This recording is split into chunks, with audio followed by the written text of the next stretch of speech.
Hola, hola, ¿cómo andan? Buena, Buenas noches. buenas Como lo noches. dije, ¿Cómo anda el dos sequito? colosos, dos ¿Eh? colosos, dos colosos. Bueno,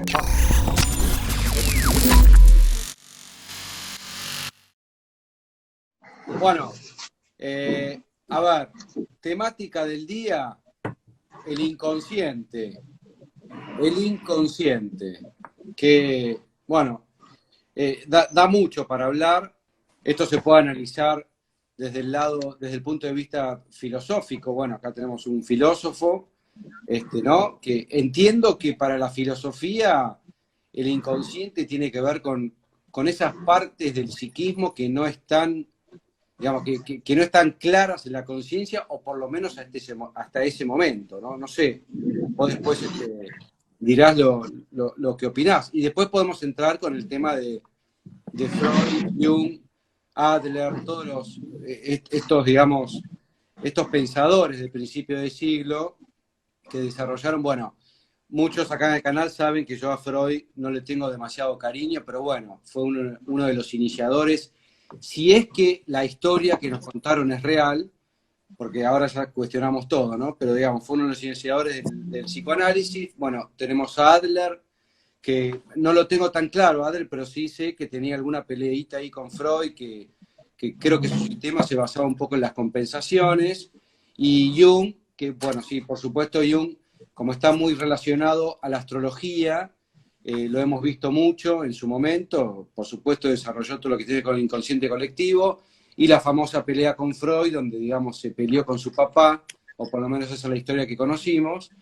Y bueno, acá nos encontramos en pleno siglo XXI, año 2022, con estas cosas que tienen más de 100 años, o más o menos. ¿Qué opinan, muchachos? Les dejo la palabra. Me siento en un parcial de la facultad. Ni un mimo nos hizo, boludo. Ni una caricia, nada. Es esto es tipo cortito al pie, ¿no? Sí, sí, sí. A mí me parece, bueno, primero quería agradecer el espacio, ¿no? Y poder planear una conversación entre los tres. Así que muy agradecido por eso. Me resultó sugerente el tema y me parece que lo primero que tenemos que hacer es preguntarnos por qué estamos hablando de esto, más allá de las definiciones teóricas. Una primera pregunta es por qué nos resulta relevante tocar este tema. Yo no sé cuáles son las posiciones de ustedes, ahora los voy a escuchar, pero a mí me parece que es relevante por cuestiones éticas, cuestiones políticas, por cómo se construye la opinión pública, por cómo se tramitan los problemas del mundo hoy. Vivimos en sociedades hipercontradictorias, hipersintomáticas. Esto se trabaja en psicología política, no estoy diciendo nada nuevo. Lo trabajan los autores de Frankfurt hace 100 años, cómo las sociedades totalitarias y el surgimiento de las ideologías iban a condicionar la vida social, desde lugares muy enfermos, realmente de mucha rotura. Y a mí me parece interesante, al menos la óptica desde donde yo lo trabajo, en mi doctorado, el tema del sujeto político con un inconsciente que lo domina, es proponer que así como hay una hipótesis del inconsciente que se aplica en la clínica individual, cuando se hace psicoanálisis, ¿no? Esa hipótesis del inconsciente puede ser extrapolada, transportada a la dimensión social. Y pensar la hipótesis del inconsciente para pensar también no solamente una clínica personal, sino en algún punto los problemas sociales que nos atraviesan hoy. Entonces ese es el valor que yo le doy a la pregunta de por qué hablar del inconsciente y que no quede como una charla caprichosa de que se nos ocurrió hablar de esto, sino que me parece que hoy justamente lo sintomático y lo contradictorio de nuestra sociedad, por ejemplo, por qué la gente vota en contra de sus intereses, por qué no podemos frenar la violencia social, por qué la reacción, cómo se construye la opinión pública, el sentido común, todo eso presupone un inconsciente colectivo. Y ese es mi punto de partida. Perdón, Juan Pablo querido, hago un comentario y te dejo. Lo que vamos a hacer, pero muchachos, por es... favor, yo estoy encantado escuchando. Para mí es música para los oídos escucharlo a Nahuel. No te hagas el humilde, Juan Pablo. Mirá que Juan Pablo empieza a hablar y cagaste, te come en Por segundos. eso, por eso quería hacer un comentario y ya me callo. pero les propongo levantar la mano cuando alguien quiera hacer un comentario, así no nos interrumpimos. Yo igualmente ahora sí voy a hacer un mimo, les hago un mimo porque la verdad que, bueno, fue una intención realmente verdadera de poder hacer un vivo los tres. Me parecen dos personas que en cada uno en su rubro realmente fantásticas.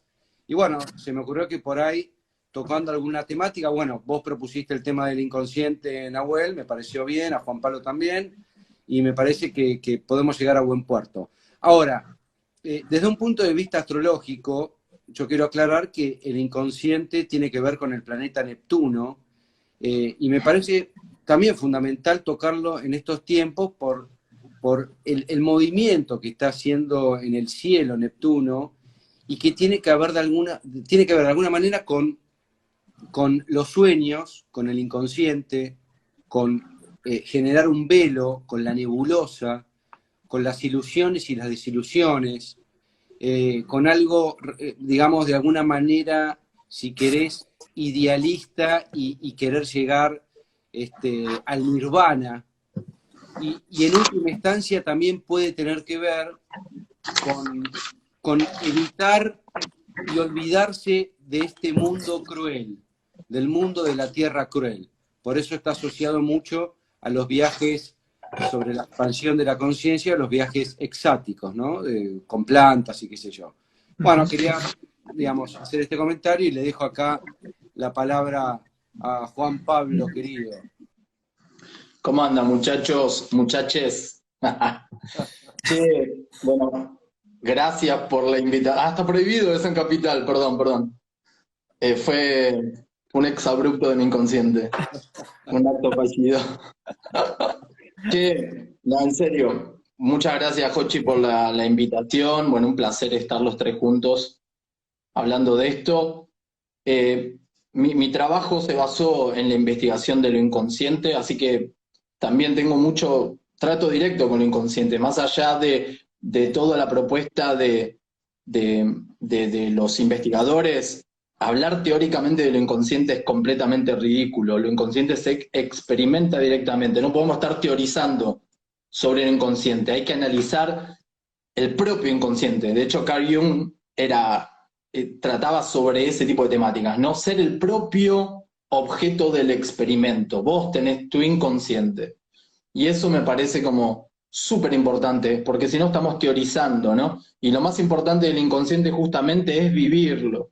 Yo, en lo personal, me encanta la propuesta desde todas las perspectivas, ¿no? Lo que plantea Nahuel es fundamental porque tiene que ver con esto de la opinión pública, con la política, con lo inconsciente colectivo, la manipulación de las masas, las contradicciones, porque justamente el inconsciente trata sobre la contradicción, ¿no? Lo consciente y lo inconsciente. Y a mí una de las cosas que más me fascinó haber descubierto desde los años 90, cuando comencé mi trabajo de investigación, fue que lo inconsciente, más allá de que sean todas nuestras partes reprimidas, no reconocidas, lo inconsciente en sí no es inconsciente. Todo lo contrario, es la fuente de los misterios y es súper, yo diría que es transconsciente. En sí mismo estoy hablando yo, ¿no? Okay. Así que tiro esa. Bien. Bueno, a ver, pido la palabra.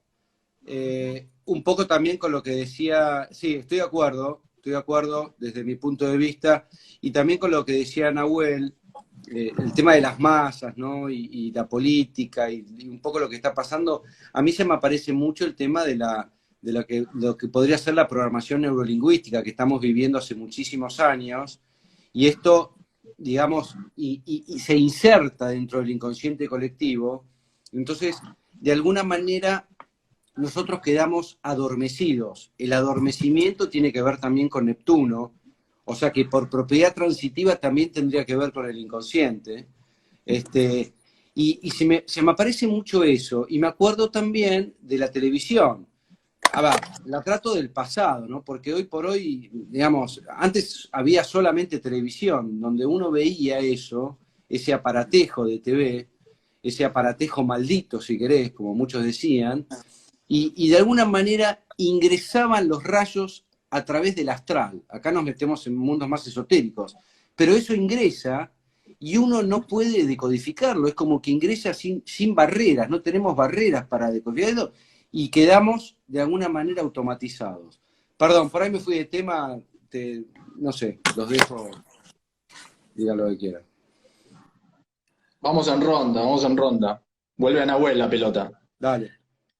Sí, yo trato de ser más, a veces metódico con las definiciones. Desde mi posición personal creo que una disertación en algún punto presupone una pregunta, ¿no? Por un lado, de qué estamos hablando y por qué hablamos de esto, y en el otro lugar, un conjunto definicional a partir del cual vamos a abordar el tema. A mí lo que me interpela de la noción del inconsciente, primero en términos históricos, es que formalmente lo encontramos en el discurso psicoanalítico a partir del siglo XIX, cuando se empiezan a estudiar los temas de la conciencia intencional, acá empiezan a pasar la diferencia entre psicoanálisis y psicología, todos los trabajos de Brentano, maestro de Husserl, donde la noción del inconsciente va a venir a partir, ¿no? A la hipótesis del inconsciente va a venir a partir las aguas entre psicoanálisis y psicología, con lo cual una primera cuestión hay que ponerla ahí. Cuando hablamos del inconsciente estamos hablando de un concepto restringido disciplinarmente, no es un concepto universal que aplique para cualquier cosa. Y justamente si la psicología va a ir para un lado, como decías vos recién, Hochi, positivista, empirista, con respecto a lo que entiende por la mente humana, el psicoanálisis, a los psicoanalistas obviamente no les gusta que lo diga, pero me la banco y ya he discutido mucho con ellos, va a ser básicamente lo que va a ser del psicoanálisis una forma de filosofía sistematizada y aplicada. A los psicoanalistas les gusta decir que su disciplina es autónoma o que surge por sí misma. Lo cierto es que abrís cualquier libro de psicoanálisis y encontrás citas a autores filósofos. ¿Por qué? Porque no es posible pensar el psicoanálisis y la hipótesis del inconsciente sin su relación histórica con la filosofía, de la que bebe y extrae sus conceptos madre. Por ejemplo, Gilles Deleuze nos dice que ya hay una primera concepción primigenia del inconsciente en Parménides, cuando Parménides habla del no ser como un ámbito de lo real, que si bien convive con nosotros, dice Parménides, es intransitable, incognoscible, es algo que no se puede experimentar. Entonces, también volvemos a encontrar acepciones similares a lo que hoy llamamos el inconsciente, o a lo que el psicoanálisis ha denominado el inconsciente, por ejemplo en San Agustín, en Duns Scoto, en la metafísica medieval. Bueno, Juan Pablo sabe también de esto, las regiones oscuras de la conciencia. Agustín se refería a los recuerdos oscurecidos por la mente humana. Entonces ya Agustín en el siglo IV empieza a hablar de la importancia de recordar, de rememorar, el concepto que va a tomar Benjamin, ¿no? La Eigendenken, para de alguna manera en el recuerdo traer cosas de lo tirado en los arcanos profundos de la mente hacia la conciencia. Entonces, también recupero esto que decías vos, Hochi, es imposible hablar del surgimiento del concepto del inconsciente sin pensar en la dimensión onírica, la dimensión del sueño, la dimensión de lo reprimido, de la fantasía. Tengo acá una breve cita y te paso la palabra. Nos dice, por ejemplo, Walter Benjamin, en un libro que se llama Libro de los Pasajes, nos dice algo muy impresionante. La historia del sueño, lo onírico, no ha sido escrito todavía.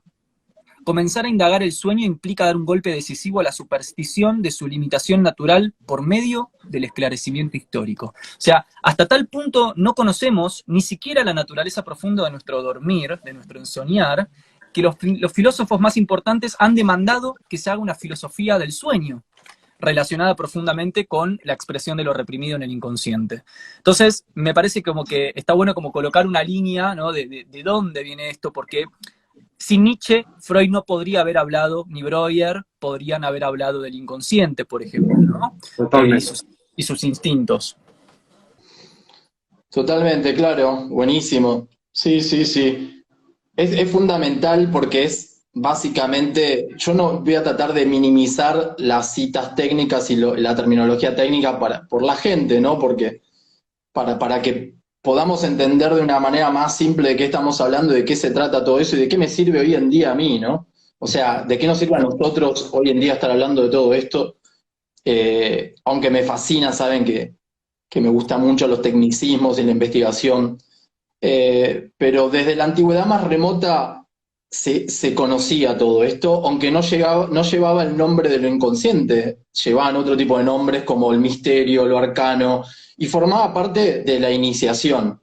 La iniciación buscaba relacionar lo consciente con lo inconsciente en un maridaje. Eso lo va a demostrar Jung en Alquimia y Psicología, donde profusamente va a mostrar las imágenes de la alquimia medieval, donde se muestra la reina y el rey, la princesa y el príncipe, el oscuro, el fuego y el agua, todo este tipo de símbolos que hacen alusión a este par de opuestos que no son irreconciliables. De hecho, nosotros fuimos construidos de lo inconsciente, los bebés están en un estado inconsciente. Lo inconsciente son los estratos por los que pasó la realidad para llegar hasta la conciencia de vigilia nuestra. Nosotros tenemos todos esos estratos guardados, por eso tenemos lo inconsciente, porque del inconsciente proviene todo, el espacio, el vacío cuántico, el vacuum es lo inconsciente.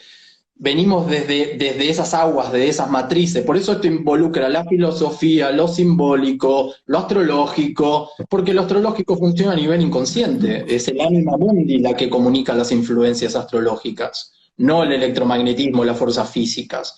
O sea, es a nivel de ese sustrato que en nosotros está inconsciente, ¿no? No quiere decir, para mí, desde mi punto de vista, que eso esté inconsciente, eso, ¿no?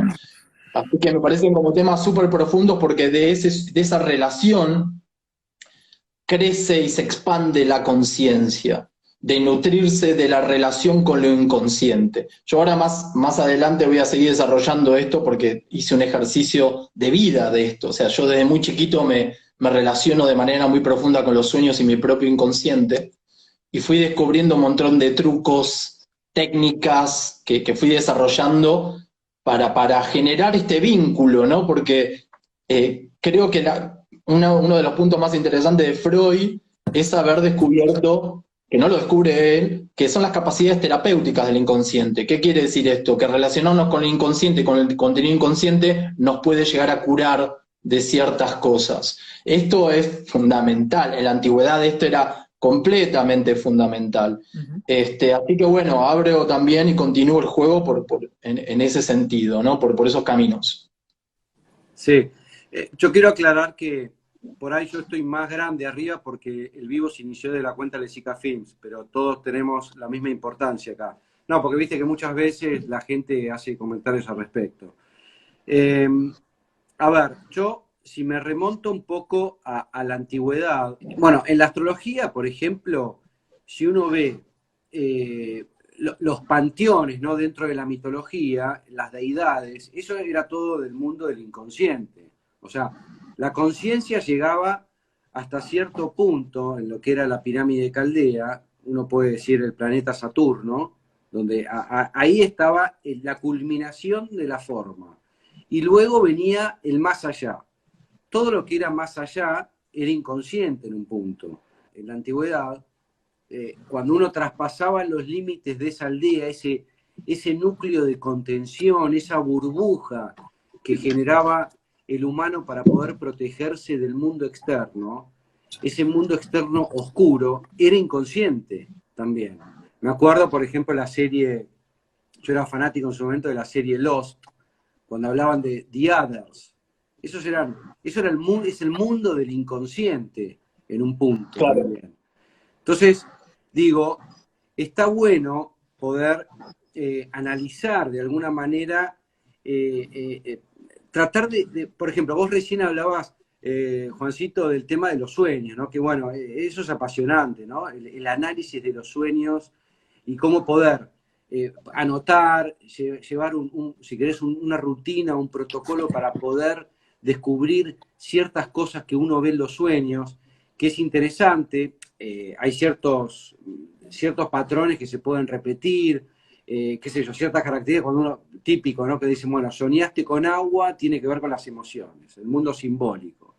Porque el mundo del inconsciente es simbólico, no es, digamos, va más por nuestro hemisferio derecho, no el hemisferio izquierdo racional. O sea, el mundo del inconsciente son símbolos. El tema es después cómo los podemos decodificar. Eso es muy complejo. Y todavía creo que no hemos llegado a poder descular al 100% ese tipo de simbología. Eh, pido la palabra. No Sí. sé. Eh, Tira la ronda, Nau. bien. Quería acompañar lo que están diciendo ustedes con algunas cuestiones. Me parece que en primera instancia lo que hace la hipótesis del inconsciente es una profunda crítica a nuestro ego moderno, al sujeto moderno, que hoy, en su expresión totalmente radicalizada, se presenta como este individuo que todo lo puede, superpoderoso, emprendedor, capitalista, acumulador de propiedad privada. Un individuo que siente que puede resolverse a sí mismo y puede agotarse a sí mismo, es decir, el famoso concepto de infatuación, ¿no? Algo producto de, por supuesto, una cultura del sálvese quien pueda y como pueda y sobre todo solo.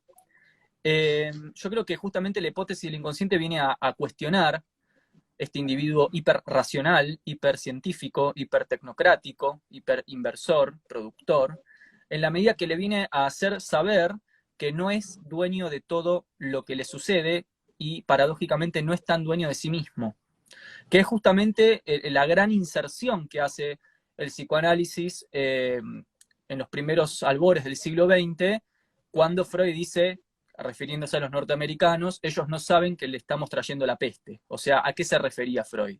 Ellos no saben que estamos trayendo una teoría que viene a cuestionar la hipótesis burguesa, ilustrada, moderna, de que el sujeto es plenamente racional, autónomo y gobernante de sus propios actos y dueño de su vida. Entonces, ya el inconsciente aparece como una metáfora que te viene a decir, mira, lo más probable es que todo lo que te pasa día a día te excede, no estás en control de eso, y es la causa de todo lo que te pasa a diario. Y eso me parece ya interesante, en términos políticos y éticos, por sus implicancias. Lo segundo, y paso la palabra, es quizás alguna precisión acerca de qué queremos decir definicionalmente con inconsciente. A mí me gusta el título que tengo acá, lo estoy trabajando para el doctorado mucho a Jung ahora. Walter Benjamin es un autor que discute con Freud y con Jung, y trata de pensar un inconsciente colectivo que toma un poco de Freud, un poco de Jung, un poco de René Guénon, posteriormente, o sea, Mircea Eliade, estos autores van a interactuar con Benjamin, con los neocantianos, los fenomenólogos. Y Jung es un autor que tiene este texto, que lo estoy trabajando ahora, que se llama Lo inconsciente, no el inconsciente, es lo inconsciente, lo cual es importantísimo para tener una definición más rigurosa.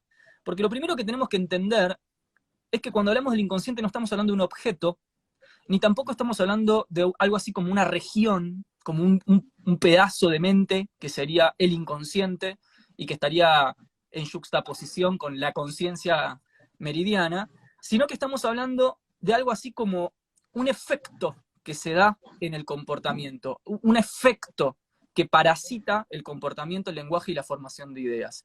Es decir, como la fuerza inconsciente, más que como el ámbito inconsciente o el objeto inconsciente. Por eso me parece muy interesante el trabajo que hace Juan Pablo, porque al trabajar con él, lo admiro mucho por su trabajo de laboratorio, por todo lo que él ha hecho con física, al trabajar con fuerzas, con vibraciones, con éteres, con energías, me parece que se acerca mucho más a lo que Jung entendió como la fuerza inconsciente, más que esta lectura un poco secular que a veces tenemos como el objeto inconsciente. Ahora paso la palabra, pero me gustaría después de la ronda empezar a hablar de, bueno, el inconsciente que es imágenes, lenguaje, nada, significante, Claro. símbolo. Claro. Súper interesante. Por eso tiene que ver con el discernimiento para organizar. Una cosa es lo inconsciente y otra cosa es el inconsciente. Como sustancia, como región. Lo inconsciente como aquello que vendría a ser el efecto, que es medio como lo ve Freud, ¿no? Como esta contrapartida en negativo de la conciencia, ¿no? Donde va a parar lo que no queremos aceptar de nosotros mismos, nuestros recuerdos infantiles, la parte que no recordamos, lo que negamos. Es como un baúl de depósito, pero Jung va a hablar de lo inconsciente como mente objetiva, que eso es zarpado. ¿Qué quiere decir esto? La región donde la subjetividad, donde nosotros tenemos nuestra propia subjetividad, cuando buceas más encontrás el sí mismo, que sería el origen de nuestra conciencia, lo más profundo, trascendental al inconsciente colectivo, que va a ser el self para Jung. Y esto, Jung lo va a llamar la mente objetiva. O sea, directamente la región donde existe por sí mismo, per se, y donde tiene una existencia como de ente que es real, que no es nuestra subjetividad. Y va a ser lo inconsciente, va a ser esa mente, lo inconsciente objetivo para Jung.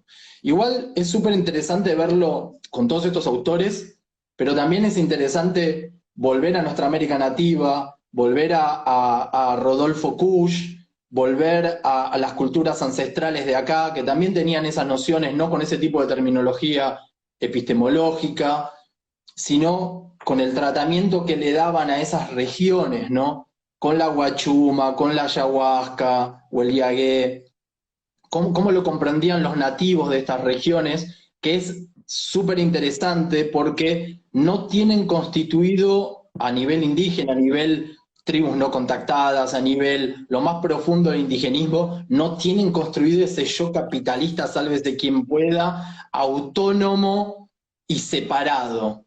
Ese divorcio entre la conciencia y la inconsciencia, los pueblos indígenas no lo tienen. De hecho, es muy difícil a veces hablar con los indígenas autóctonos así, porque ellos están en un umbral donde no hay separación consciente y consciente, donde no hay dicotomía, donde el sujeto no está aislado en un témenos, en una frontera, sino que tiene una membrana permeable de relación con lo inconsciente y lo consciente, ¿no? Que eso no quiere decir ni que sean salvajes, ni que sean infantiles. ¿Te fuiste, Juancito? ¿Vos estás ahí, Nahuel? Sí. Sí, yo sí. Bueno, fue tomado por el inconsciente de Instagram, que lo absorbió, lo reprimió. A ver si vuelve. Juancito. Sí, ahora... en realidad estaba muy conectado con lo que él estaba diciendo, me parece fundamental que podamos articular las visiones hegemónicas y contrahegemónicas con respecto al inconsciente, no solamente, sino al sujeto. Porque acá lo que estaba diciendo Juan Pablo, ahí volvió creo, a ver. Ahí está. Ahí está. Vos sabés que cuando se analizó la industria cultural, el surgimiento de la industria cultural a comienzos del siglo XX y sobre todo no solamente su surgimiento, sino la capacidad de la industria cultural para subjetivar a las masas, o sea, para interceder en la mente colectiva y darle una forma, lo primero que se... No, cierro el comentario breve para que no quede colgado. Cuando se empezó a estudiar cómo funciona la industria cultural, que hoy básicamente le dice a la gente cómo tiene que votar, lo primero, digo esto porque vos hablaste del cine, que es lo que es tu ámbito de especialidad, Jochi. Lo primero que se estudió fue la fotografía y el cine, y sobre todo el poder de la imagen fotográfica y cinematográfica, como vos debes saber, como sos especialista, para interceder en la subjetividad colectiva y darle una forma, esto que Foucault va a llamar la subjetivación, darle una forma a la subjetividad de las masas, para que piense, perciba y actúe de una cierta manera. Y una de las cosas más dificultosas, que hasta el día de hoy no está muy resuelto, y un poco, bueno, ese es mi campo de trabajo, es qué relación hay entre la imagen, el inconsciente colectivo, y la eficacia que tiene una imagen para afectar el inconsciente colectivo de manera tal que facilite ciertos comportamientos colectivos y niegue otros. Eso se reduce al concepto de imagen, que es uno de los conceptos filosóficos quizás más importantes que el ser humano conoce. Por eso, acá voy a hacer varios comentarios. Por un lado, digamos, yo creo que si uno plantea una guerra entre el inconsciente y el consciente, va a ganar el inconsciente toda la vida. O sea, digamos, si nosotros tuviéramos el inconsciente y el consciente, de alguna manera, y esto ya es una percepción personal, pero el alma está ligada al inconsciente. Entonces, ahí nosotros nos tenemos que plantear si realmente los deseos que hacemos en la vida, o sea, el deseo básico, se puede hablar de pulsión si querés, lo rige la parte consciente o el inconsciente. Muchas veces nosotros hacemos cosas que por ahí conscientemente no queremos hacer y las hacemos igual. O nos conectamos con gente que por ahí no es y aparece igual. Ahora, por otro lado, vos hablabas de la fotografía y el cine y claro, bueno, está relacionado a lo que yo decía al principio de la televisión. Y vos fíjate que hay algo muy peculiar.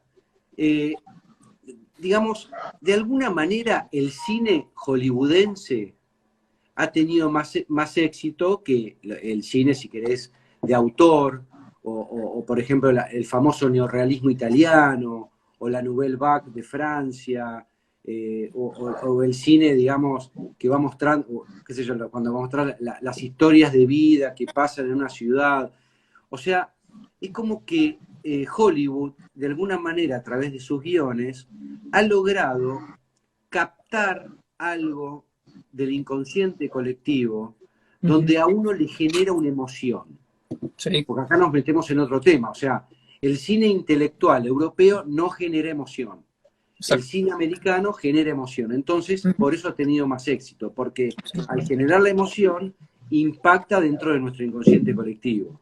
Bueno, ahí me estaban criticando diciendo que el cine europeo no genera emoción. A ver, hablo en líneas generales. Claro. A alguien le puede generar una emoción, qué sé yo, pero digamos, en líneas generales tenemos que hablar de un poco del colectivo, ¿no?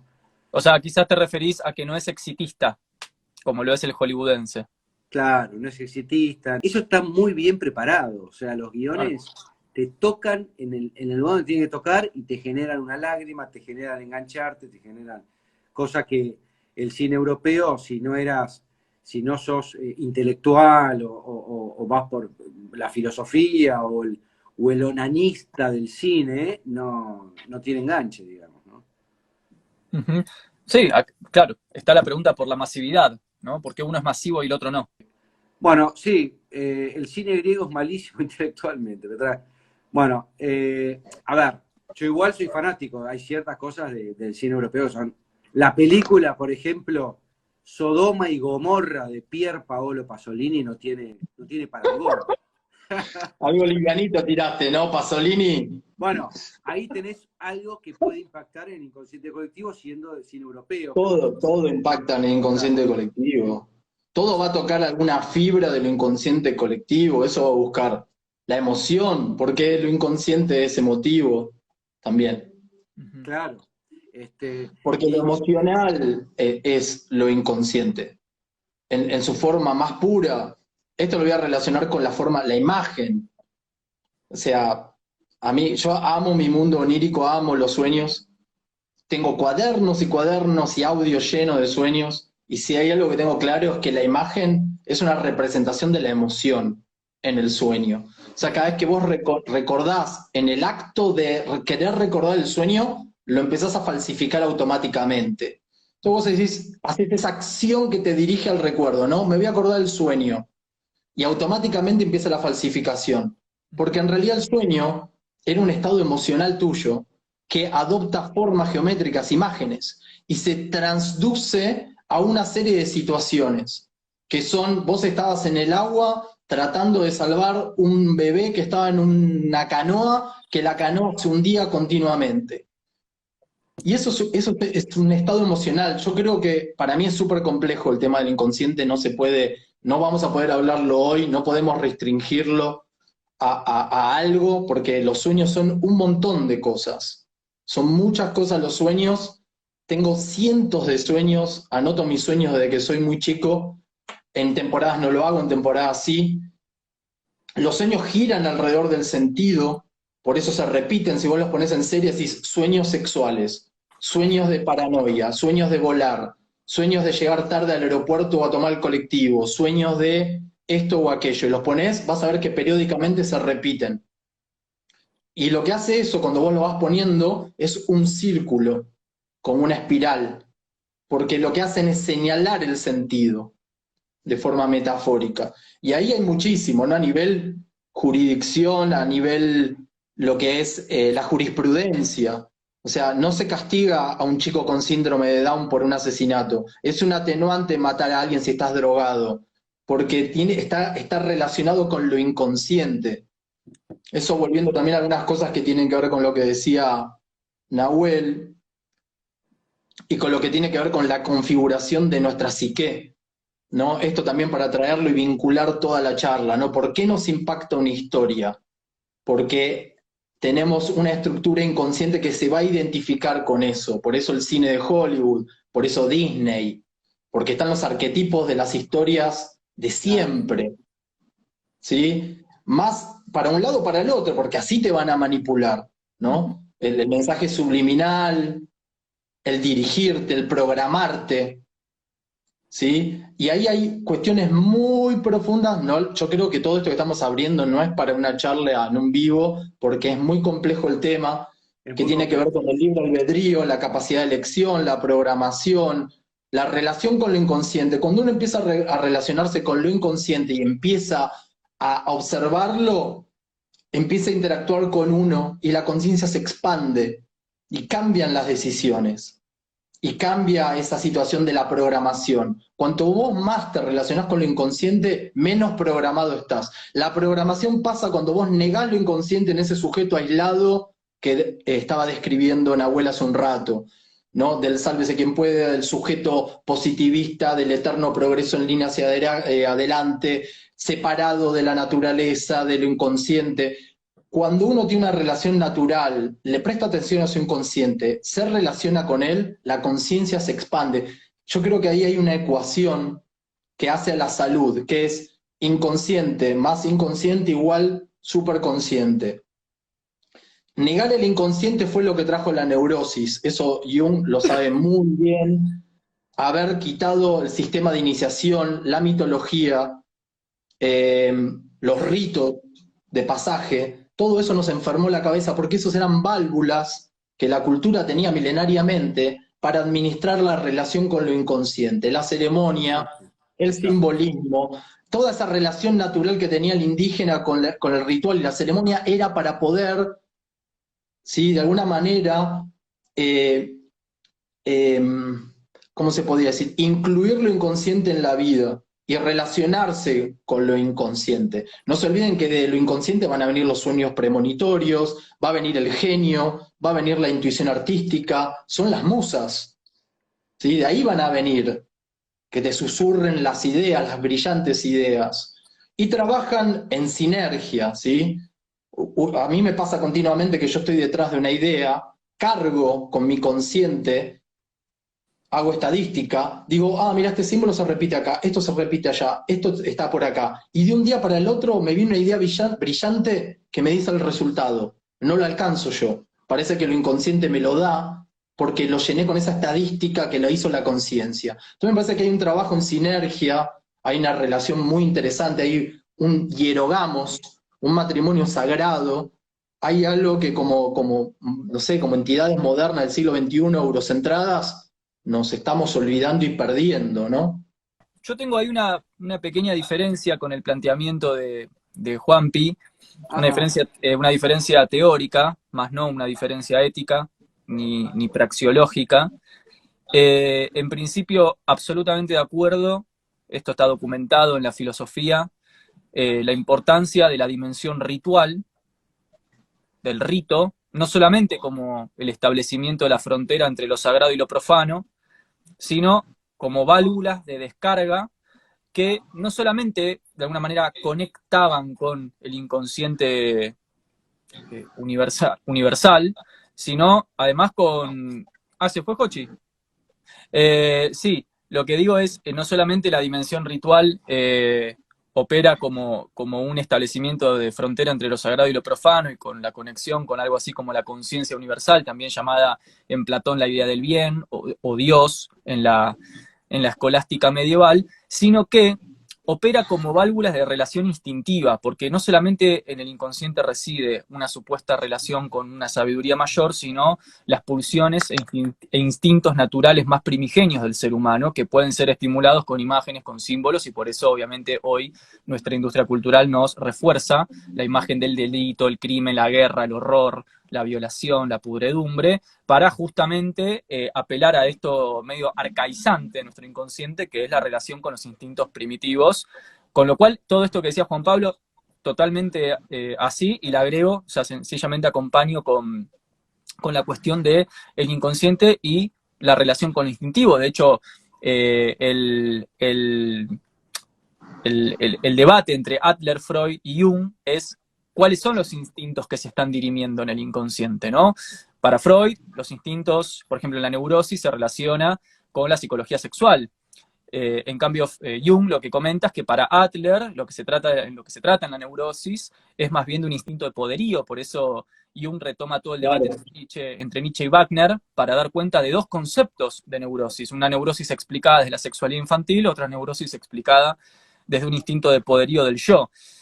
Eso por un lado, que me parece súper interesante, porque me parece que, como dice Freud en El malestar de la cultura, justamente la modernidad de nuestra sociedad se paga con la represión de los instintos, lo cual deviene violencia y agresividad.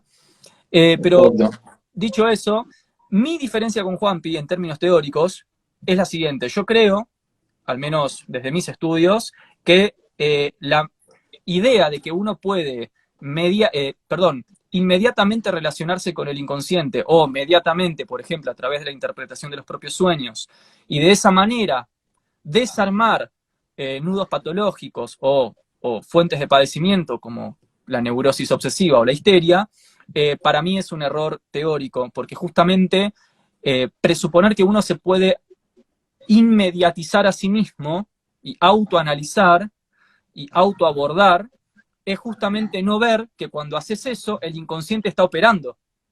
O sea, es plantear que el inconsciente se me expresó en los sueños, luego yo me despierto, analizo mis sueños y conscientemente retomo mi inconsciente, y eso yo creo que es una lectura errónea de la psiquis humana, porque precisamente en este momento de ahora, tanto como cuando quiero interpretar mis propios sueños, ya está operando a priori, en términos kantianos, el inconsciente. Por eso me parece que el abordaje del inconsciente sí o sí exige una mediación de la otredad.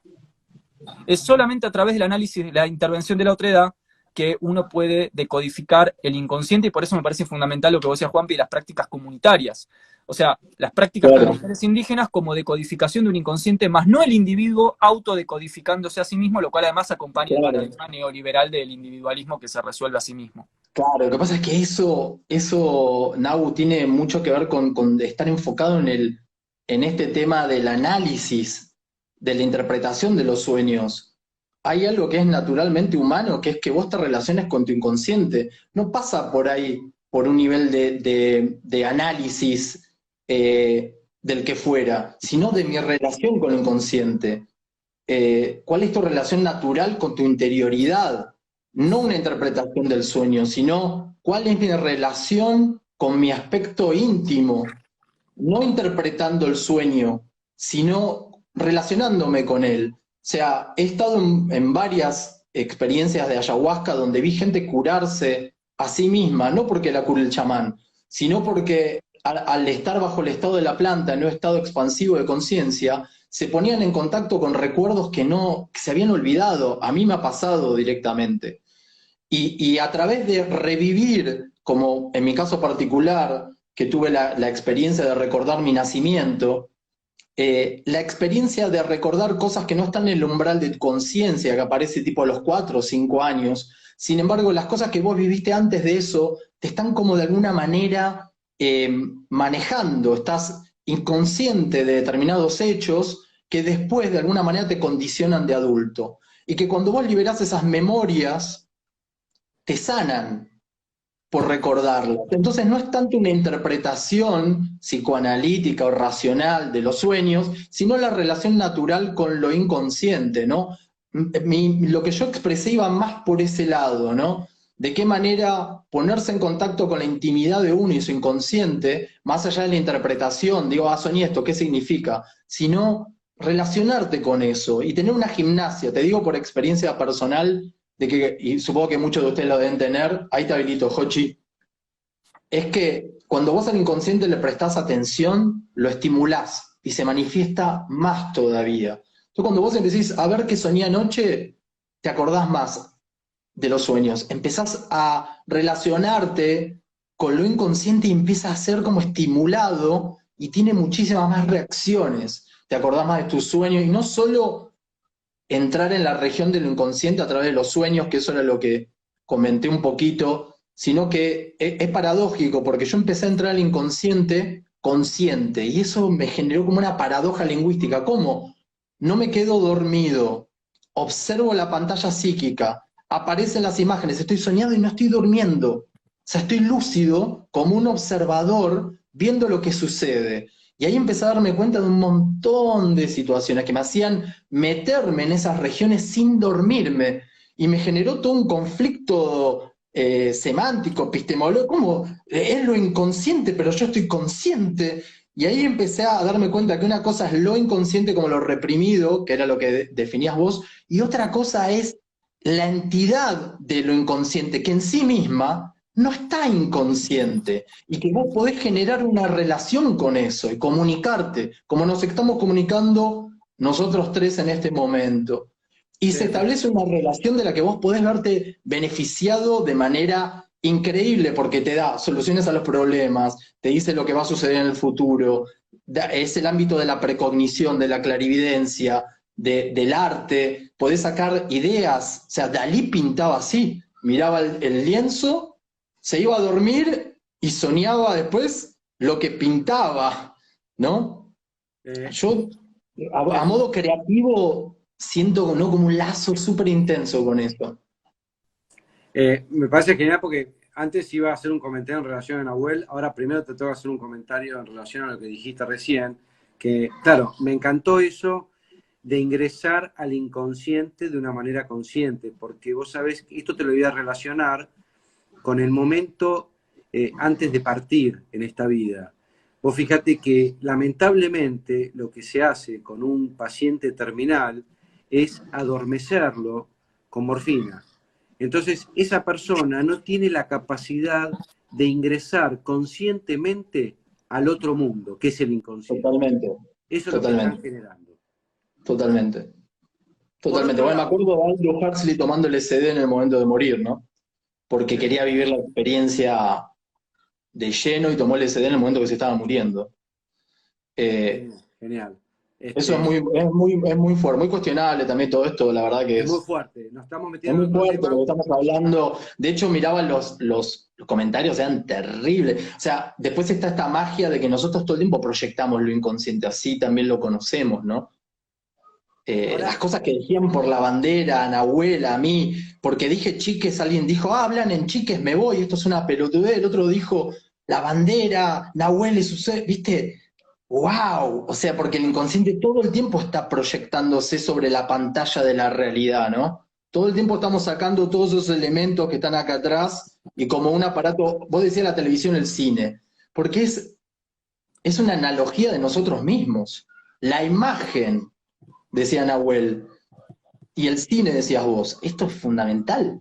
Es fundamental porque la realidad es una pantalla donde proyectamos nuestro inconsciente y lo hacemos consciente. una pregunta. Vos, tu experiencia del nacimiento, ¿la obtuviste por toma de plantas o por rebirthing? No, no, en mi primera toma de ayahuasca recordé mi parto, mi nacimiento, que fue muy increíble porque cuando llegué a mi casa se lo conté a mi mamá y yo tenía un montón de detalles, lo que hablaban los médicos y algunos detalles muy específicos que solo lo podía saber alguien que estaba ahí. Y cuando se lo conté a mi mamá se puso a llorar, porque al principio me escuchaba, decía este falopero, está drogado, pero cuando le empecé a dar ciertos detalles se puso a llorar. Uno en particular que fue muy específico, le hizo entender que realmente lo había recordado, algo que Freud decía que era imposible. Eh, pero bueno, quiero decir, tener recuerdos de lo intrauterino, ¿no? Bueno, yo te quiero hacer un comentario en relación a eso y ahora le voy a hacer un comentario en relación a lo que dijo Nahuel.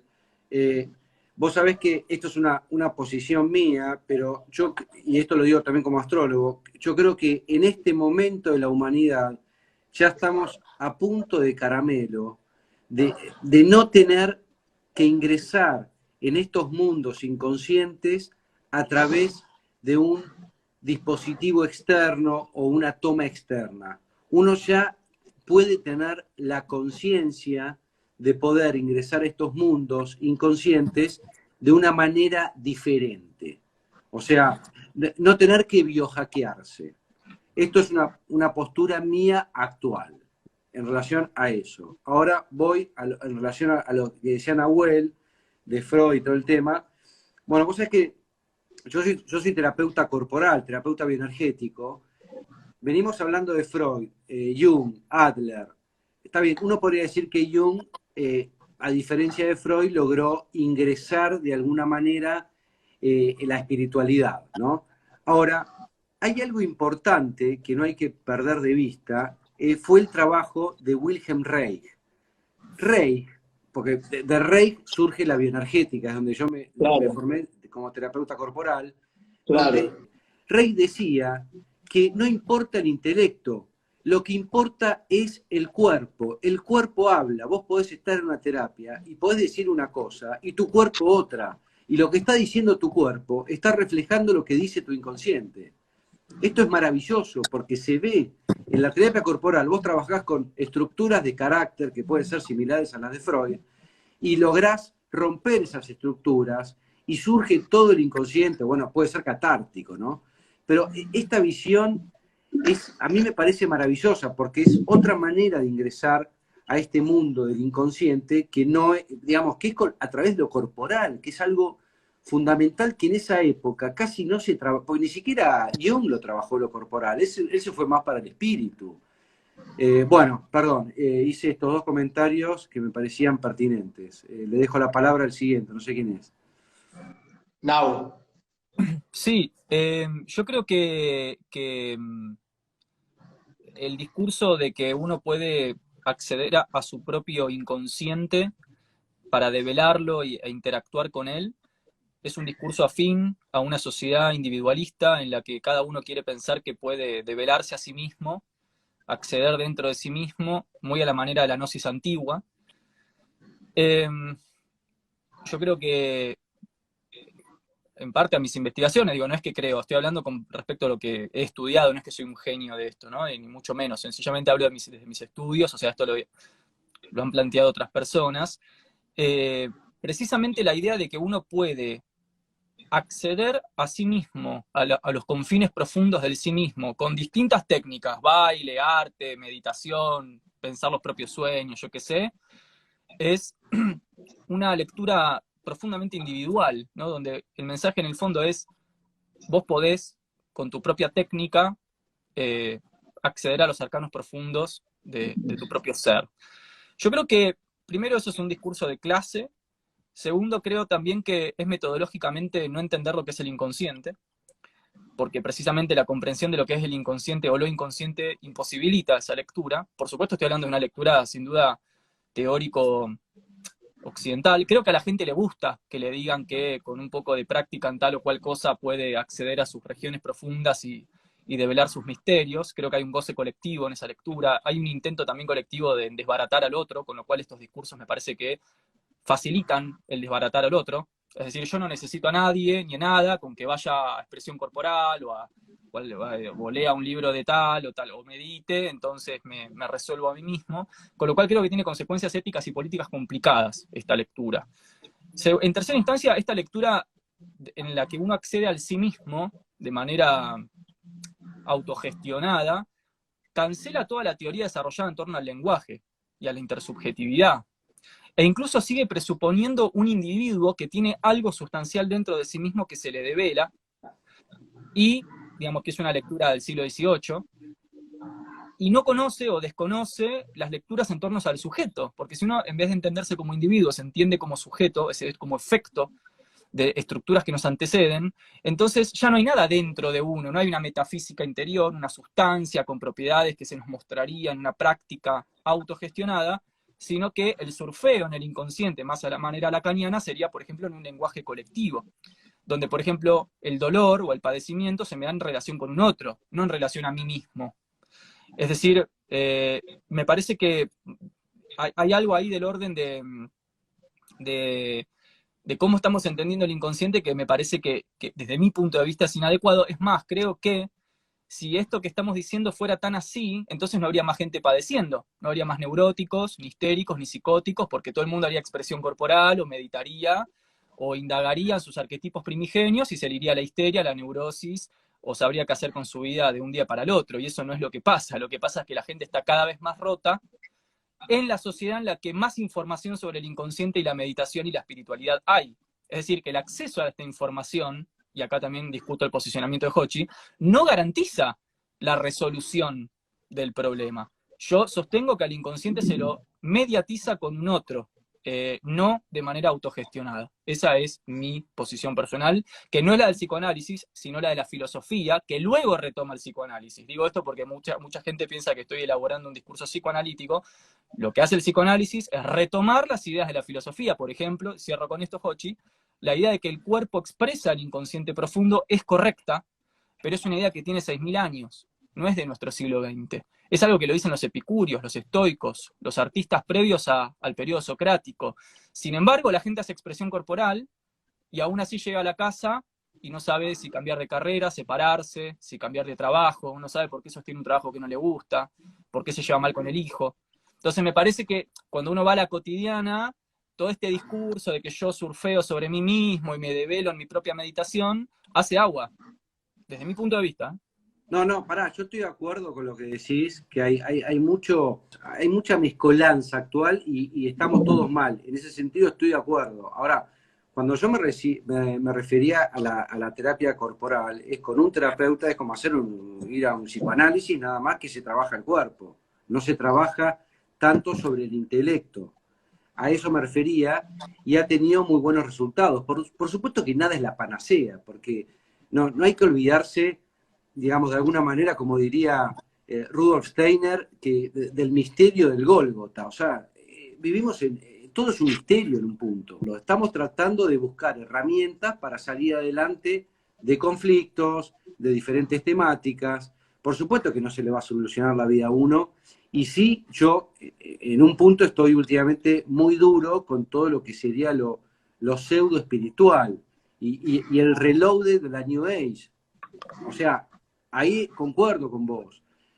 Por eso, digamos, hay que trabajarlo sutilmente esto y, qué sé yo, por ejemplo, no sé, vos hablabas antes de Jung, ¿no? Y ahí nos podemos meter en todo el tema de que son los arquetipos. Digamos, de alguna manera, nosotros, el inconsciente colectivo está lleno de arquetipos y son arquetipos que nosotros no podemos llegar a resolver. O sea, ahí estoy de acuerdo con lo que vos decís, que estamos todos neuróticos. Por supuesto, hoy, después de haber vivido estos últimos 2 años, estamos llenos de gente con eventos ligados a lo psiquiátrico, ataques de pánico, de ansiedad, por todo, bueno, podemos decir por el cortisol que tenemos todo el día con el miedo, bla, bla, bla. No importa, el por qué son muchos factores, es multifactorial. Acá hay que analizar lo que es un arquetipo, la relación entre los arquetipos y la relación entre el inconsciente colectivo y el inconsciente personal. Porque vamos a poner un ejemplo, vamos a hablar de un arquetipo que puede ser el arquetipo del guerrero. Y esto se ve mucho en astrología. Si uno en la carta, perdón, por ahí me voy un poquito de la metodología más filosófica y más científica, pero digo, si uno en una carta tiene incorporado el arquetipo del guerrero, esa persona le va a costar muchísimo poder solucionar esa temática porque la tiene inconsciente y en ese arquetipo esa persona va a tener incorporada en su vida todas las escenas que han tenido todos los guerreros en el transcurso y en la historia de la humanidad. Las peleas, los fracasos, las guerras, los éxitos. Entonces, esto a la persona le genera una neurosis enorme en relación a esa temática. No sé por qué me fui de este tema, pero bueno, te dejo la palabra, Juan Pablo Francolini. Sí, no, yo no entiendo el análisis que hizo Nahuel de la expresión que hice de la relación personal que cada uno tiene con su inconsciente, con un tema de clase individualista o separado del colectivo, porque cada uno está en su realidad como un sujeto y a la hora de la muerte y al momento de nacimiento y todo el tiempo estás solo adentro tuyo. Obviamente que hay un colectivo, por supuesto que hay un soporte. Digamos, que yo haya expresado de que hay una relación con lo interno y que quizás en esa relación vos puedas solucionar tus problemas, no quiere decir que lo pueda hacer cualquiera a esta altura del partido, ¿no? Yo pasé por bastante entrenamiento de distintos tipos y también estoy de acuerdo con que también se necesita un soporte colectivo. El ritual es eso, ¿no? En el chamanismo también está eso, de que vos estás solo con vos, nadie puede hacer que vos soluciones tus problemas con un tercero que está opinando de tu vida. Vos tenés que hacer las cosas por vos mismo. Sí entiendo lo que decís desde el punto de vista de una crítica de lo moderno, de cómo está eso tomado hoy en día. No quiere decir que cada uno de nosotros, como están dadas las cosas en la cultura, si nosotros tenemos una cultura tribalista, donde ya hay una tradición de todo esto, sería otro el enfoque.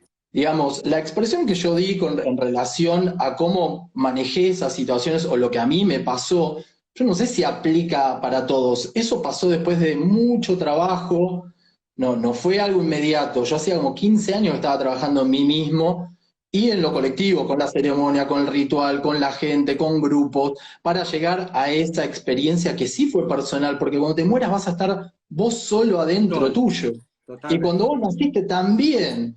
Ahora, que eso tenga un soporte, que es la cultura, que es la tradición, que es la tribu, que es la familia, que otros más experimentados en esos ámbitos te acompañen en esas regiones, también es muy importante, ¿no? Pero mi expresión no es ni de clasicista ni de individualismo, sino es la realidad experimental mía, la que yo opino desde mi propia experimentación, porque la verdad que es un campo de experimentación en el cual trabajé muchísimo. Y obviamente no era lo mismo experimentarlo solo que estar con alguien que te agarre de la mano, con gente que sabés que ya conoce esas regiones, que cuando vos te asustás al entrar en una región te pasa algo, te hace una música, te canta, te sopla tabaco. Una Hay una contención. contención emocional, Sí, hay una fundamental. contención que te dice, loco, sé valiente, como me decía el chamán a mí en algunos momentos, pasá esa instancia, introyectalo, metete, encaralo. ¿Sí? Pero son cuestiones, pero que además lo loco es el mundo este del guante, ¿no? De adentro y afuera. Cuando vos te metés hacia adentro, a tu interioridad, se acaba el individualismo de clase social y de sujeto, porque justamente te metés en lo colectivo. Es re loco, pero yo, o sea, hice muchos experimentos al respecto. Por eso se habla de que hay un subconsciente, un inconsciente colectivo, y después está la teoría sintérgica de Greenberg, de Jacobo Greenberg, donde directamente cuando vos trascendés los inconscientes, lo subconsciente, lo inconsciente colectivo, y entras a lo más profundo de todo, entras directamente en la física cuántica. Yo lo he visto eso. He visto gente en ceremonia que entra en un trance re profundo de muerte y renacimiento y suceden fenómenos paranormales inexplicables, porque esa persona entra en una región donde está la física directamente, del átomo, donde directamente las estructuras psíquicas están conectadas a las estructuras físicas de base. Yo Déjame sé que esto es muy zarpado esto que digo, pero Pero yo no estoy eh, cancelando eso, Juan. Yo estoy de acuerdo no, con no, eso. no. Lo único que digo es que Eh, el planteamiento de un inconsciente que se puede, de una persona que puede sencillamente bucear sobre sí misma, eh, digamos, una persona de a pie, presupone un otro. De hecho, vos en tu propia experiencia estás reivindicando constantemente la comunidad, el chamán, o sea, la otredad. Vos nunca hiciste esto solo. Eso es lo único que estoy diciendo. No estoy, yo estoy de acuerdo que en el inconsciente profundo hay imagen, física, hay todo. Basta ir a Spinoza o a Hegel para entender que ellos ya estaban diciendo que el inconsciente es luz, lo cual coincide hoy con la visión virtualista del universo. Estoy de acuerdo con eso. Está lleno de símbolos, de arcaísmos, de cuestiones colectivas, como dice Jung, ¿no? Jung se separa de Freud ingresando la dimensión colectiva al inconsciente, arquetípico, totalmente de acuerdo. Lo único que yo cancelo o que yo niego es este discurso de que la gestión de eso puede hacer por uno mismo. ¿Por qué? claro, sí, sí, sí, tal cual, Porque tal plantear cual. eso incluso es desconocer cómo funciona el mecanismo inconsciente, inconsciente, preconsciente, consciente. Porque cuando vos te levantás de tu sueño, meditas profundo y accedes a ese mensaje, a esa información del inconsciente, al momento que empezás a reelaborar, ya ahí tenés mecanismos represivos que empiezan a bloquear información. Digo, Claro, yo creo que la visión del sabio, que es una visión que garpa, una visión que seduce, a todos nos gusta digamos, en algún punto que nos digan que somos sabios en potencia. Creo que esta visión del sabio romántico o el sabio gnóstico, que desde su soledad y desde prácticas raras puede extraer el jugo de su interioridad, creo que en un punto es problemática. No porque yo coincido con la estructura que vos das ontológicamente del inconsciente. Lo que niego es la metodología. Creo que la metodología es otra. Pero bueno, esa es mi Claro. posición, por supuesto. No, yo interpreté, en algún punto, interpreté que iba por ese lado, ¿no? Que la estructura estaba correcta, pero y entiendo lo que decís porque hay un peligro, hay que tener mucho cuidado ahí porque está el peligro del individualismo, el peligro de yo puedo solo. Entiendo que se corre ese riesgo, sin duda, y también hay un pseudo discurso ahí New Age de falsa espiritualidad, no hay duda de Bueno, eso. es lo que decía. Lo que pasa que por otro lado, yo creo que estamos en momentos que se acabaron las épocas de los brokers.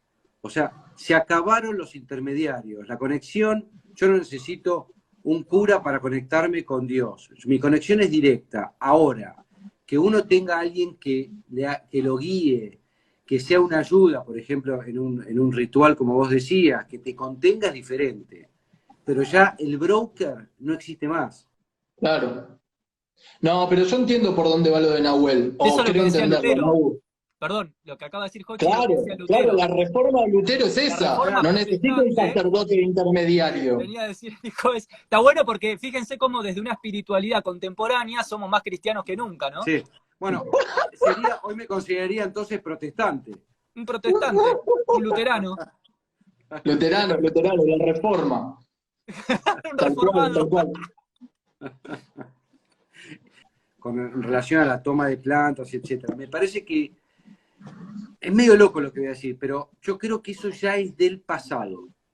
Yo creo que hoy estamos en condiciones de esto poder generarlo de una manera sin biohackear. O sea, y un poco vos hablabas de este personaje Jacobo Greenberg, ¿no? ¿Era recién que lo nombraste? Sí. Bueno, esto es muy interesante porque él desarrolla, si no me equivoco, hace varios años, en colegios de México, todo lo que se llama la visión extraocular. Visión remota. La visión remota, exacto. Bueno, ¿qué pasa? Porque yo estudié parapsicología, porque esto está relacionado a eventos parapsicólogos.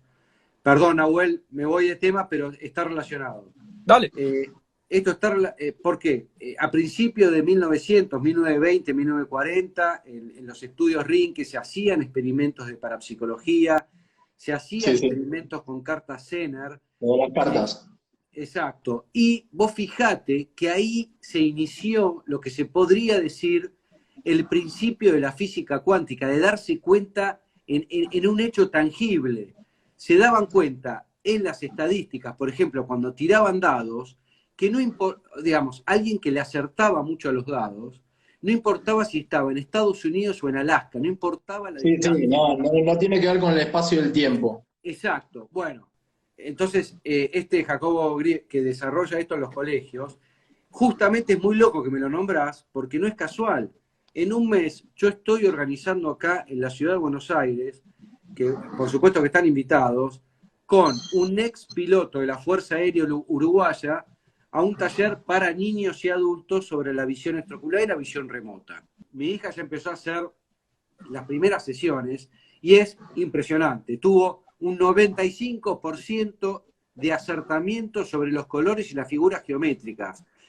Por supuesto, para nosotros va a ser más difícil, va a depender de la persona, del nivel de capacidad que tenga de conexión, bla, bla, bla, pero un niño entre 6 y 12 años no está formateado y tienen la posibilidad de acceder a estos mundos. Por eso yo les digo, esto van a ser los superpoderes de los niños. Esto va a tener que ver con la educación del futuro, señoras y señores.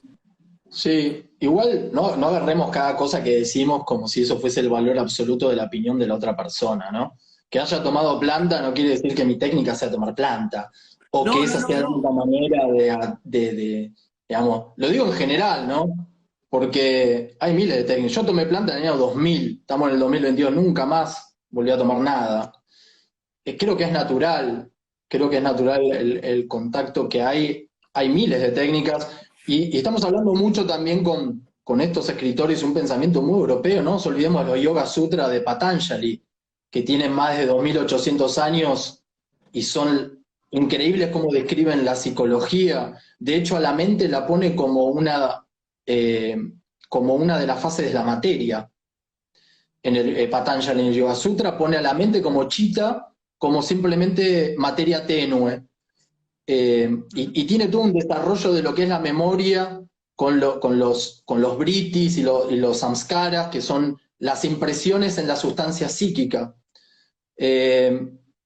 Obviamente, todo esto es el sistema yoga. El yoga va a tomar los Yoga Sutra de Patanjali, por eso se llaman Yoga Sutra, para tener la estructura filosófica, que es el Sankhya. El Sankhya es el sistema filosófico de la India, que es la base del sistema yoga.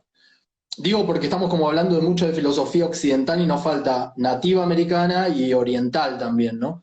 En la filosofía oriental de la nativa hablamos un poquito, ¿no? Que lo va a reivindicar Rodolfo Kusch con la diferencia entre ser y estar como el siendo, el mero estar, que tiene que ver con esta situación de que el indígena está en un estado como de contemplación, ¿no? Permeable a lo inconsciente, está en ese estado todavía intermedio. De hecho, a mí me pasaba de hablar con algunos referentes en Bolivia, en Perú, y que me estén viendo imágenes, o sea, como que medio que sueñan al mismo tiempo que están despiertos. No está clara esa frontera.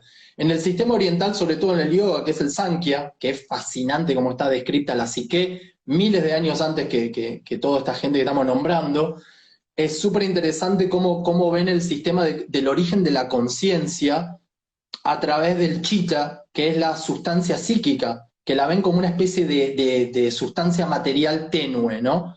De hecho, proponen que el yoga es detener la actividad psíquica para que ese chitta se detenga y no genere remolinos, no genere una interferencia entre el alma espiritual y la conciencia de vigilia.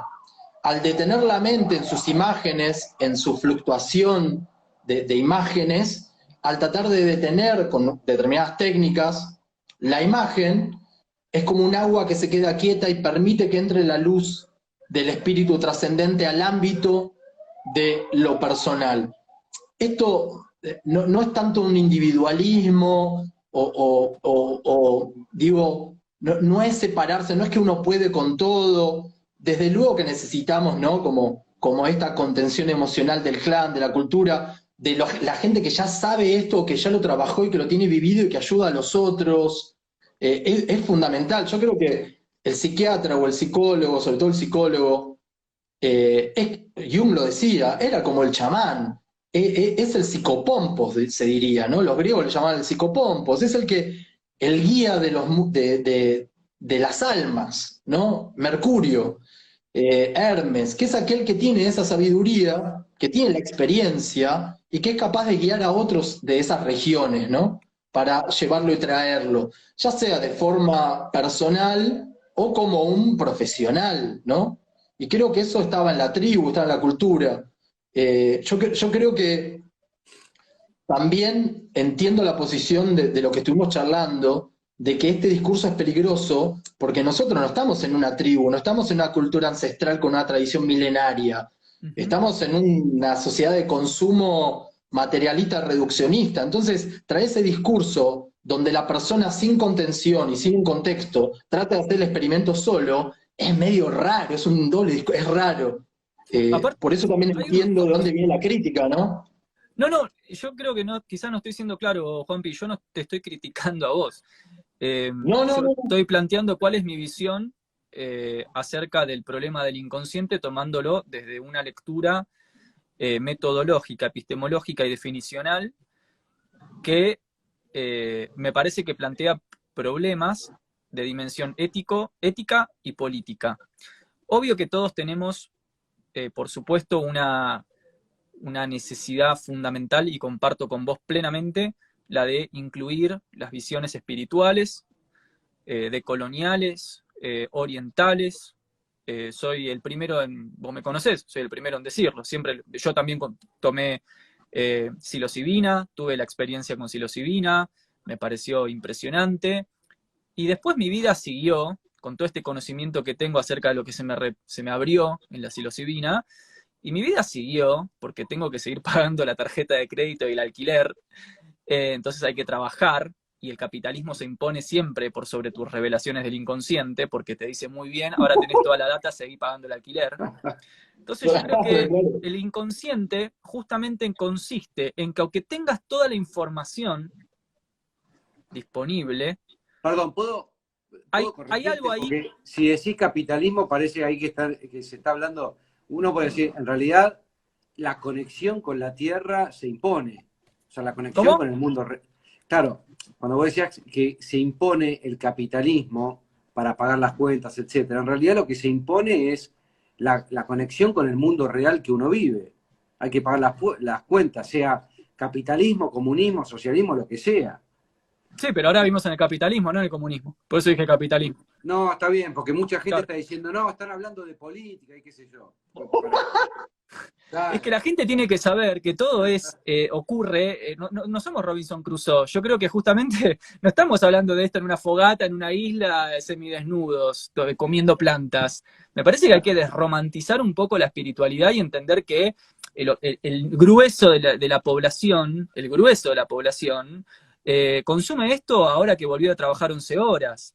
Ahora que volvió a laburar y que pagó la tarjeta, le dio de comer a los pibes, no sé qué, se ve un vivo sobre el inconsciente y la espiritualidad, y está muy bien, pero le acaba de pasar que laburó precarizado o explotadamente 11 horas.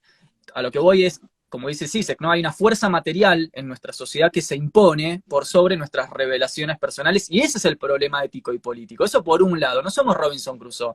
Yo creo que hay una romantización de la figura de lo espiritual o de la naturaleza, o lo territorial, que se romantiza justamente de manera burguesa, es decir, se romantiza desde el lugar de invisibilizo todas las cadenas de explotación que me anteceden todos los días, y creo que por leer un libro de arquetipos primigenios, entonces ya puedo autogobernarme. Yo discuto esa posición, no digo que la de ustedes es falsa, yo digo, esta es la mía. La mía es que no estamos en una isla, sino que estamos precisamente en Instagram, ¿no? O sea, esto lo estamos hablando en el seno del capitalismo duro, entonces me parece que ese es el chiste, ¿no? O sea, Instagram dice, ustedes hablen de la espiritualidad y el inconsciente, mientras nosotros facturamos con este vivo. Entonces, digo, eso por un lado. Pero volviendo al tema del inconsciente. Ahí dicen que padecemos Kicillof, Macri y Milei. No, pero justamente a lo que voy con esto es a lo que Lipovetsky menciona en la era del vacío. La era del vacío. Yo soy Milei, boludo, mirá el pelo. ¿Eh? Yo soy Milei, mirá el pelo mío. Por favor, volvé. Si no caemos en una fetichización de la cuestión, se fetichiza la charla, digo, si no asumimos que estamos politizando y politizados. A ver, a lo que voy es, ¿dónde se expresa para mí el inconsciente como imposible? ¿Dónde se expresa? En que aunque tenemos los conocimientos y los saberes, no podemos evitar ser explotados, por ejemplo. O aunque tengo los conocimientos y los saberes, y hice psilocibina, e hice un retiro en una selva, y entonces volví, le conté a mis amigos, y luego, llego a mi casa y me peleo con mi esposa o mi esposo o mis hijos, y no puedo dejar de hacerlo. Y la repetición del síntoma está, y la compulsión a la repetición también. O en que aunque tengo los saberes espirituales más profundos, aún así no sé qué hacer con mi vida. Y agarro una carrera y la dejo, agarro un trabajo y lo dejo, no sé con quién estar, no puedo cortar, no puedo arrancar. Entonces, me parece que esa es la prueba empírica, no la experiencia propia, sino lo que colectivamente acontece es que aunque tenemos todos los saberes, no podemos cambiar la realidad, por lo menos de manera estructural. No estoy hablando en términos individuales, si uno hizo compost en la casa o no. Estoy diciendo que en términos estructurales, nadie la puede cambiar. Y conozco mucha gente que accede a estos conocimientos espirituales profundísimos diariamente, a nivel semanal, y sigue repitiendo sus síntomas y llega a la casa y se violenta con sus hijos y no sabe qué hacer con su vida, son neuróticos de primera, y no pueden dejar la neurosis aunque hicieron la psilocibina. Entonces digo, ahí está el inconsciente. Aunque tenés los saberes, no los podés gestionar. A eso voy. Claro. Pero esa, permiso, esa no es toda la cuestión. Porque hay un montón de gente que sí cambia. O sea, Estructuralmente cambiar lo hablo, ¿eh? estructural de la Estructuralmente. cultura. Acá hay un Estructuralmente. problema para mí. A ver, observo este problema. Permiso, ¿eh? La discusión de lo inconsciente y la charla aplicada desde lo patológico y no desde la salud y de una psicología de gente feliz y que puede resolver problemas. Por supuesto que el aparato de la estructura es enorme, pero yo conozco un montón de gente que sí, por tener no una experiencia de psilocibina, sino por un trabajo profundo dentro de sí mismo, pudo curarse de síntomas y pudo transformar su realidad, por lo menos trabajar o hacer lo que ama. Conozco mucha gente en ese sentido, que realmente pudo gestionar esa experiencia para ser feliz y para lograr vivir de lo que ama y salir de los patrones de violencia, de tratar mal a los demás, y mejoraron sus relaciones por estas experiencias que estamos hablando. Romantizarlas y generalizarlas de que por tener una experiencia de ayahuasca o psilocibina lo vas a cambiar, no, porque yo he tenido experiencias con gente que empeoró después de tener una experiencia de esa. No, Sin y duda. yo he conocido gente que Conozco gente que gestionó esa experiencia, la trabajó y se transformó. Ahora, transformar el sistema como estructura implica una transformación mucho más grande a nivel de muchos de todos nosotros que construyamos una transformación de sistema. Conozco un montón de gente que trabajó en sí misma y hoy día está presentando proyectos de ley para los humedales, que está luchando para... Es re complejo.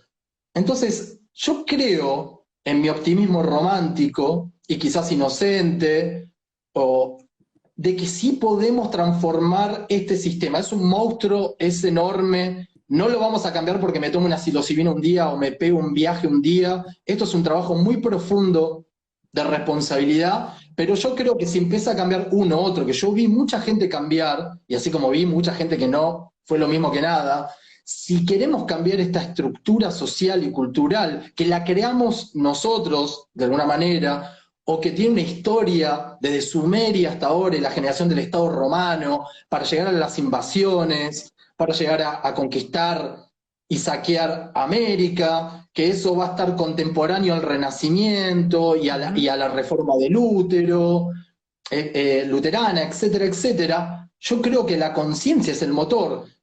No es fácil, pero yo creo que si empezamos a transformarnos a través de estas experiencias sagradas, yo cada vez que tengo acceso a esa experiencia sagrada, parezco un masón. Cada vez que vuelvo, quiero hacer algo sociopolítico. Es como que no le veo otra. No le veo otra. Yo creo que hay dos discusiones. La realización personal como un eje y la realización colectiva como el otro eje.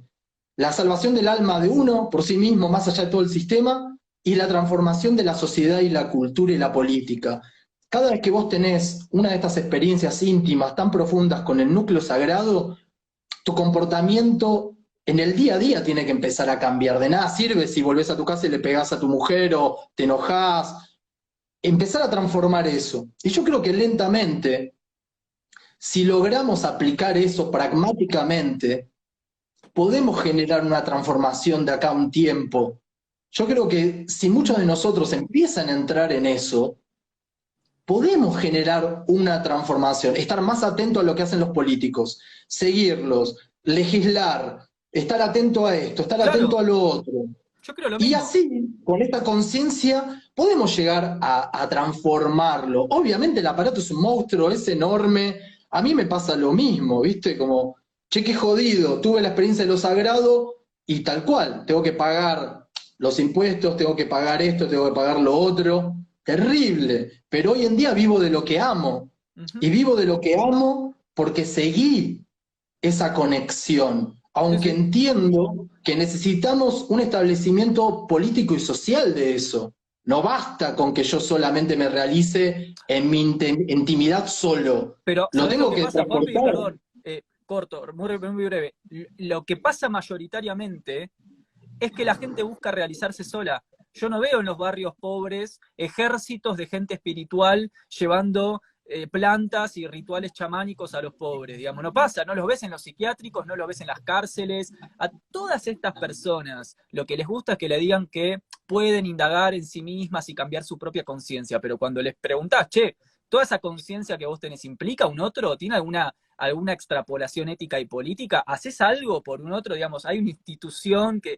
Eso no está. Claro, Entonces, lo que yo voy claro. es que yo comparto tu posición, la comparto plenamente, pero creo, y acá está mi diferencia teórica, no práctica con vos, sino teórica, que si no pensamos el inconsciente y la espiritualidad de manera adecuada, rápidamente, inconsciente, espontáneamente cae en individualismo. Cae en que yo me Claro. encierro en mi casa, me como mi plantita, leo mis libros de Jung, miro un canal de YouTube de espiritualidad, y después, bueno, los ves en las villas, en los barrios, en la mitad de la pobreza, a todos esos que hablan de conciencia suprema y de que se conocen supremamente, no los ves prestando servicio. Ahí a los que Claro. ves es a Bueno, los, esto, muchachos, a esto las va ONG, a los bomberos, a los psicólogos, a no sé, a los militantes, ves a otra gente. Entonces me parece que esto también tiene que ver con qué entendemos por conciencia. Si lo que nosotros llamamos conciencia, cuando hablamos de conciencia, implica realmente un compromiso por el otro. Por ejemplo, nuestra conciencia, en caso de hackearla, ¿implica empatía? ¿Implica hacer trabajo ad honorem? ¿Implica que salgas de tu casa y le des una mano a otro sin esperar nada a cambio y sin esperar un sueldo? ¿O implica que vas a seguir laburando 8 horas por día, vas a llegar a tu casa y vas a leer a Jung pensando que le estás negociando con tu inconsciente? Digo, me parece que esa es la pregunta. Claro, claro. Déjame parar, perdón, Jochi. Estoy reservado. Tenemos que terminar. Listo, tenemos que terminar. No, pero Jochi, dale vos, que te quedaste, no podías aportar. Dale, Jochi, dale vos, perdón. No, es que quería comentarles que me encantaría seguir, es más, podemos hacer uno más adelante, voy a ver si lo puedo comunicarme con Bernardo Nante para incluirlo, y seguir reflexionando y ampliando el tema del inconsciente, me parece que da mucho para ampliar. Sí, no, aparte de lo que está diciendo Nahuel, tengo taquicardia, ¿viste? Vos decís, claro, porque este es el punto. A ver, déjame que cierre esto un segundito.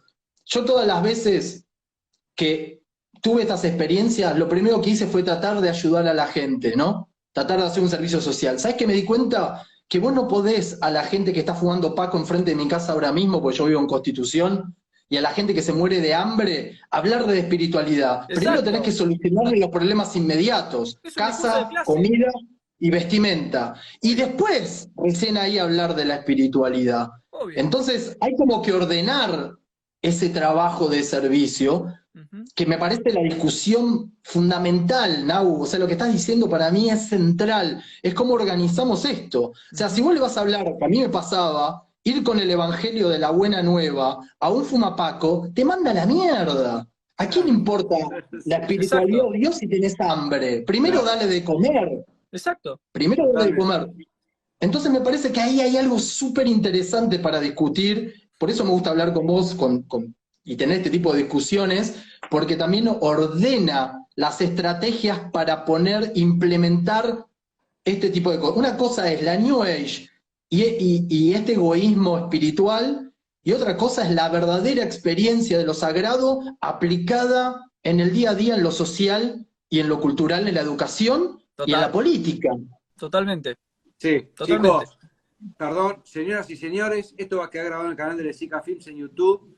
Gracias, Juan Pablo, querido, Nahuel. Siempre es un placer con ustedes.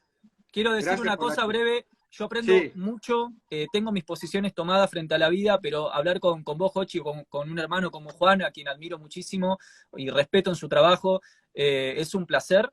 Así que bienvenidas sean las diferencias y las convergencias. Muy agradecido de los conversatorios. Namaste. Nos vemos, gente. Que estén bien. Chao, Nau. Chao, chao. Chao, Jochi, gracias. Gracias, Jochi. Chao, chao. Chao. La seguimos, ¿eh? Sí, de una. Dale, chao.